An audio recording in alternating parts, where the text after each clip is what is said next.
E eu vejo um documentário onde eu vejo ali homens adorando a outro homem.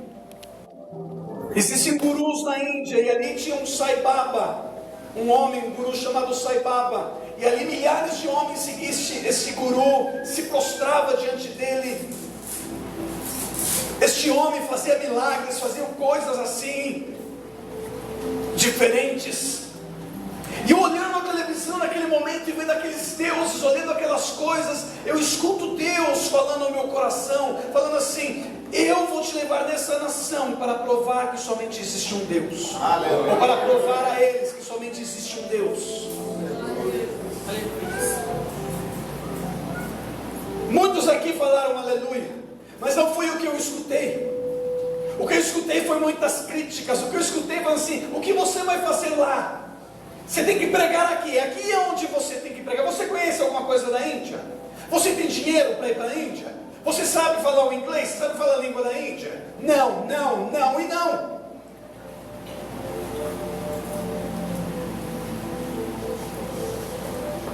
Eu gostaria que vocês, todos neste momento, se colocassem na posição de Deus. Vamos imaginar que vocês são Deus. Vocês são os criadores. Vocês criaram o universo. Vocês criaram o homem. E agora você olha para a nação da Índia, e você vê uma nação com aproximadamente ou mais de 1 bilhão de pessoas. O Brasil tem 217 milhões, eu acho, atualmente, um pouquinho mais. O Brasil tem o dobro de território da Índia. A Índia tem a metade do território e tem mais de 1 bilhão de pessoas. Desse 1 bilhão de pessoas, 80% são hindus. Significa que mais de 800 milhões de pessoas estão indo para o inferno sem conhecer o Evangelho. E desses 800 milhões de pessoas, eles adoram 33 milhões de deuses. Quando eu falo 33 milhões, é 33 milhões. Eu li livros que falam que existe até mais. Eu falei, não, já tem que parar aqui. 33 milhões é muito Deus. Então agora imagina você sendo Deus e olhando somente para uma nação, olhando para a Índia. E de repente você vê a sua criação caminhando. Imagina então, eu sou indiano e você está me olhando, você é Deus e você está me olhando.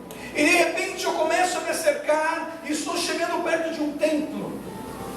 E de repente você me vê, e eu, para entrar nesse templo, eu tenho que ter muita reverência. Eu não posso entrar calçado, eu tiro os sapatos. E eu começo a caminhar nesse templo. E eu estou dentro do templo dos ratos. Imagina você, Deus, olhando a sua criação agora, caminhando num templo de ratos. Venho com a minha oferta de dinheiro, de alimento, e começo a caminhar e vou caminhando até o altar do templo. Não é uma imagem, são ratos vivos. Milhares de ratos caminhando para lá e para cá. E de repente eu me prostro aqui no altar, e vocês como Deus me olhando. Tento tocar num rato para pedir uma bênção. Os ratos estão subindo, e é uma alegria que os ratos estão subindo. Eu entrego ali a minha oferta, eu entrego ali uma comida, uma fruta, um leite. E você sendo Deus, você vendo eu prostrado diante de um rato. Agora vocês creem que esses homens, essas mulheres estão satisfeitas somente de entrar dentro desse templo, tirar os sapatos, caminhar, se prostrar e tentar tocar no rato? Não, eles querem mais dessa divindade. Então enquanto os ratos estão comendo a comida, tomando leite, eles vão lá também e tomam do mesmo leite. Porque eles creem que fazendo isso, eles estão fazendo parte dessa divindade. Porque eu estou falando tudo isso? Deus deseja que todo homem seja salvo. E nós estamos vendo mais de 800 milhões de pessoas indo indo para o inferno, adorando um rato, adorando um macaco, adorando uma vaca, adorando uma árvore, adorando um homem, e muitas vezes nós não damos nem conta.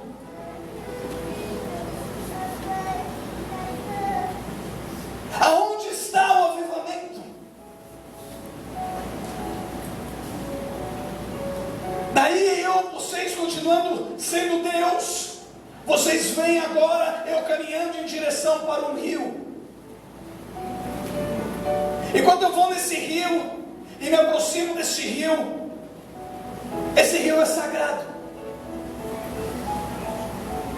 E segundo a mitologia, segundo a história desse rio, esse rio, quando você mergulha nele, você toma uns banhos nele ali, você é purificado dos seus pecados. Porque a mitologia, Shiva, que é o deus da destruição, fala que brigando com outros deuses para alcançar essa cidade de Varanasi e para tomar controle do rio Ganges, fala que Shiva arrancou a cabeça de um outro deus e conquistou a cidade. Isso é a mitologia hindu. E ficou com a cabeça desse outro deus por anos grudado na sua mão. E fala que quando Shiva, o deus da destruição, desceu e mergulhou na água deste rio, fala que ele foi limpo, que já não tinha mais a cabeça, que ele foi purificado. A mitologia, um Deus sendo purificado. Então eles creem que eles têm que ir neste rio e mergulhar também neste rio. Então vocês sendo Deus, vocês olham agora eu caminhando para este rio, eu vou lá, eu entro no rio, eu começo ali a fazer alguns mergulhos no rio para me purificar. Agora, o que vocês não sabem é que o esgoto da cidade vai para este rio. Não somente isto, neste rio, nós vemos animais vivos ali se banhando, nós vemos animais mortos boiando no rio, nós vemos corpos de pessoas mortas boiando no rio. Tem os crematórios na borda do rio. E eles cremam as pessoas antes de cremarem. Eles levam os corpos da pessoa, colocam o corpo no rio, começa a purificação ali, o momento ali antes de fazer a cremação. Depois eles cremam e tudo ali eles pegam e jogam no rio também. Eu, quando morei ali, eu cansei de filmar, tirar fotos de corpos em decomposição no rio. O corpo aqui e a pessoa ali se banhando. Agora, como eu disse, vocês, será que eles estão satisfeitos somente de ir até este rio, se banhar ali e falar assim, uau, fui purificado? Não, eles querem mais. Eles também tomam a água do rio. Na cidade existem vasilhas, potes vazios, e eles compram essas vasilhas, enchem com a água do rio, para levar às suas casas a milhares e milhares de quilômetros, para que também os seus vizinhos, os seus parentes, aqueles que não foram na peregrinação, para que também possam tomar da água, fazer comida com a água, porque eles creem que esta água é santa. Por que eu estou falando tudo isso? Qual a diferença de Nínive e da Índia? Qual a diferença de Nínive e o carnaval que está acontecendo agora? Qual a diferença de Nínive e o centro de prostituição, a Cracolândia? Qual a diferença? Porque aqui diz, a maldade deste povo subiu até a minha presença. E eu te garanto que a maldade deste povo está subindo diante da presença de Deus também. Mas o que nós não entendemos é que eles fazem isto porque algo aconteceu na vida deles. O hindu, eles fazem o que eles fazem porque eles foram ensinados desta maneira, desde criança, desde muito pequeno, eles foram ensinados que este rio é sagrado, que o rato é sagrado, que a vaca é sagrado, o macaco é sagrado, enfim, tudo é sagrado. É igual uma ilustração de um elefante de circo. Um elefante de circo, quando ele é pequeno, eles amarram com uma pequena corda e colocam uma pequena estaca no chão. E o elefante, quando ele é pequeno, ele tenta sair e ele não consegue. Ele cresce um pouquinho mais, continua amarrando ele na mesma estaca, na mesma corda, ele tenta e ele não consegue. Quando o elefante chega a ser adulto, chega a ser grande, ele somente fazendo assim, ele solta daquela estaca. Mas ele não tenta, por quê? Porque ele cresceu pensando que ele não poderia. Essas pessoas estão nessa maldade porque cresceram desta maneira, foram ensinados desta maneira. Pessoas que estão na prostituição hoje, talvez foram violadas quando era pequena, aconteceram coisas quando eram criança, por isso se drogam, por isso fazem o que fazem, e não está em nós julgar essas pessoas, mas sim resgatar essas pessoas para Cristo.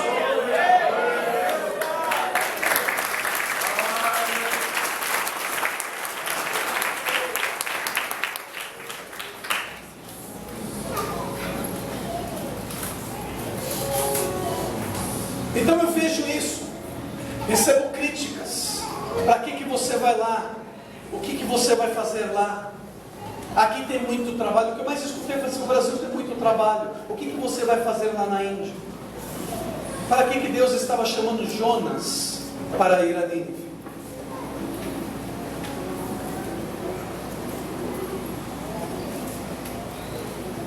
E nós fomos, eu e minha esposa, por isso eu disse, nós temos um coração muito forte pela Índia, pelo mundo muçulmano, nós temos um coração muito forte, e quando eu vejo tudo o que acontece, meus amados, meu coração entristece muito, muito, porque eu sei que a maldade desses povos estão subindo diante de Deus, e Deus tem buscado Jonas, Deus tem buscado homens e mulheres, mas muitos estão somente sendo como Jonas na primeira parte, que somente está fugindo e não está indo realmente até a cidade, até o lugar, até o postíbulo, até o Cracolândia, onde seja.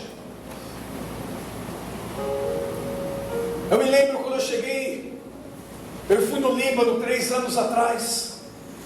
Do Líbano eu passei para a Jordânia, onde nós temos uma igreja. Dentro de 2 semanas e meia, vou estar na Jordânia. Um país muçulmano, só que não tão pesado como a Síria, como o Iraque. E daí de repente eu estou lá e eu começo a escutar as histórias assim de primeira mão do Estado Islâmico. Quando o Estado Islâmico estava assim bem forte, que ainda as notícias não estavam nem chegando tão forte aqui, eu já estava escutando essas notícias lá, os nossos irmãos em Cristo desesperados, porque dizendo assim: se o Estado Islâmico entra aqui no Líbano, se entra na Jordânia, já era. O que o Estado Islâmico faz? São os muçulmanos mais radicais que se podem existir. E quando eu falo isso, eu falo de maldade, são coisas grotescas, são coisas feias que eles fazem, que não chega nem ao perto de coisas que nós vemos aqui, nós dizemos: uau, que absurdo. Onde nós vemos que eles decapitam as pessoas, eles entram na casa daqueles que são principalmente cristãos, e não querem se converter ao islamismo, e o que eles fazem com essas pessoas. E eu ali, escutando essas notícias.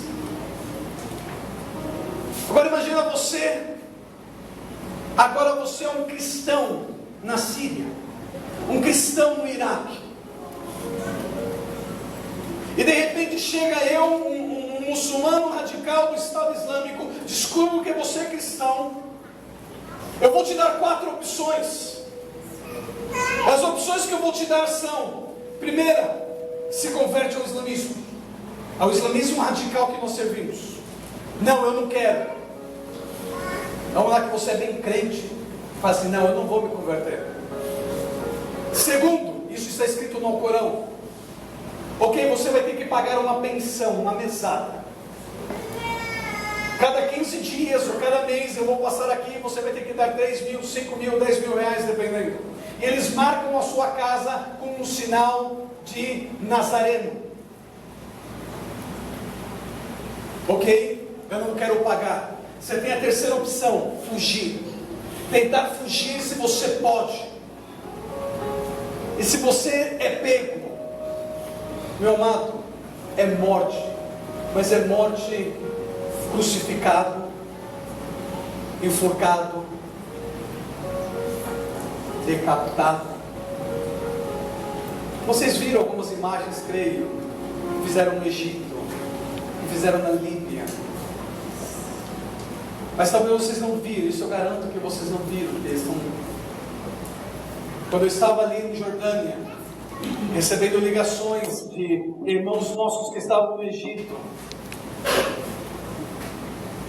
e uma menina desesperada falando assim: ore por nós porque eles nos descobriram. O pai dela era pastor, e um desespero.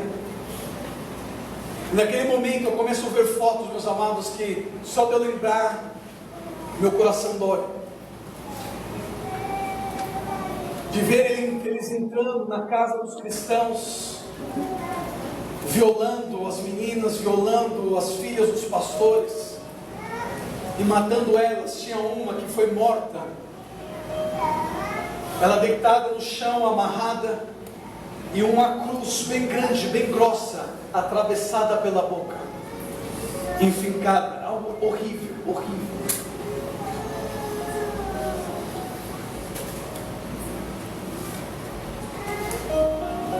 Eu conto toda essa história porque tão errado que eles estão fazendo. Sim, eles estão errados, estão muito errados. E foi por isso que Jonas sabia quem que era Nínive, sabia que Nínive era uma cidade má, que talvez fazia coisas absurdas como este povo fazia, que frequentava, fazia coisas horríveis. Por isso Jonas disse: eu não vou. E por isso talvez muitos de nós falam assim também: eu também não irei. Mas a palavra de Deus nos diz que isso é bom e agradável diante de Deus, que todo homem seja salvo. O que nós não entendemos é que esses homens, eles estão cegados, o diabo amarrou eles, e nós temos o poder para libertá-los. Aleluia!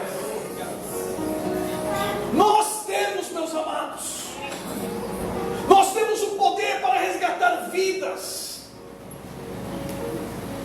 Por isso creio que muitos de vocês lembram, em 2015, aconteceu uma história que marcou o mundo. Um desespero de um povo da Síria tentando fugir do Estado Islâmico. Uma família que não tinha o que fazer, pagou um valor muito alto em dinheiro para fugir. E no dia 2 de setembro de 2015, Ayla Kurdi, um bebê de 3 anos, é encontrado morto nas margens de uma praia na Turquia. Se lembra da história do menininho? Comoveu o mundo. Por quê? Um desespero de um povo querendo fugir disso. Mas a minha pergunta é: